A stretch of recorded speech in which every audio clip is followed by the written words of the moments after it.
So இது எல்லாமே நம்ம என்ன சொல்லுவோம் அப்படின்னா ஆன்டிஜன். ஆன்டிஜன் இப்படி இருந்தா ஆன்டிபாடி எப்படி இருக்கும்? ஆப்போசிட்டா இருக்குமா? ஏ ஆன்டிஜன் ரத்தத்துல இருந்தா ஆன்டிபாடி பி. பி ஆன்டிஜன் இருந்தா ஏ. அப்போ ஏபி வகை ரத்தத்துக்கு ஆன்டிபாடி ஓ கிடையாது, இல்லைன்னு அர்த்தம். சரிங்களா? அதே மாதிரி ஏபி வகை ரத்தத்துக்கு ஏபி வகை அதாவது ஓ வகை ரத்தத்துக்கு ஆன்டிஜன் இல்லைன்னு அர்த்தம். AB antibody. ஏன்னா இது ஒன்பது கேட்க சான்ஸ் இருக்கு. புக்ல நான் அண்டர்லைன் பண்ணி சொன்னேன் ஒரு டைம் நடத்தும் போதே. நம்ம ஓ ரத்த டைப்னு சொல்றோம் இல்லைங்களா? இது டைப். டைப் ஆஃப் பிளட் தனியா எழுதிக்கோங்க. ஆன்டிஜன் ஆன்டிபாடி தனியா எழுதிக்கோங்க.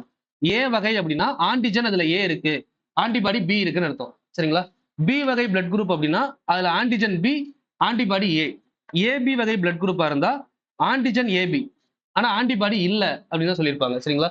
அதுவே வந்து ஓ வகை பிளட் குரூப்பா இருந்தா இதுல ஆன்டிஜன் இல்ல, ஆன்டிபாடி ஏபி இருக்கும். இது பிளட் குரூப்பிங்.